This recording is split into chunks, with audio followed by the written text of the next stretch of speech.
వికారాబాద్ జిల్లా పరిగి సిఐ కార్యాలయంలో సిఐ శ్రీనివాస్ విలేకరుల సమావేశంలో మాట్లాడుతూ మన్నెగూడకు చెందిన సంజయ్ అనే వ్యక్తి 17వ తేదీ రాత్రి గుర్తు తెలియని వ్యక్తులు తలపై కొట్టి చంపినట్లుగా 18వ తేదీన పోలీస్ స్టేషన్లో ఫిర్యాదు ఇవ్వడం జరిగిందని ఎఫ్ఐఆర్ చేసి విచారించగా మృతుని భార్య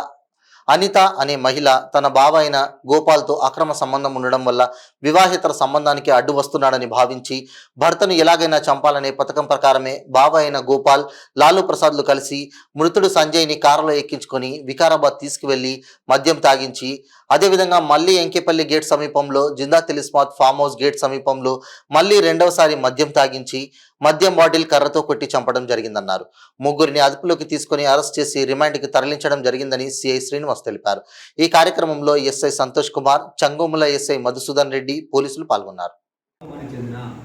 సంజయ్ అనే వ్యక్తిని 17వ తారీఖు రాత్రి గుర్తులేని వ్యక్తులు తలపై కొట్టి చంపినట్టుగా మనకు 18వ తారీఖు ఉదయం చెన్నూరు పోలీస్ స్టేషన్లో కంప్లైంట్ వచ్చింది. దానిపైన మనం ఎఫ్ఐఆర్ చేసి విచారించగా అందులో తెలిసిన విషయాలు ఏమిటంటే ఈ సంజయ్ అనే వ్యక్తి చనిపోయిన వ్యక్తి యొక్క భార్య అనితకు ఆమె బావ అయినటువంటి గోపాల్కి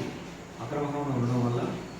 ఈ మృతుడు వాళ్ళ అక్రమ సంబంధానికి అడ్డం వస్తుందనే ఉద్దేశంతో ఎట్లయినా ఈయనను చంపాలని చెప్పేసి పథకం వేసి వాళ్ళ బావ అయిన గోపాలు మరియు గోపాల్ స్నేహితుడు లాలూ ప్రసాద్ అనే వ్యక్తి ఇద్దరు ప్లస్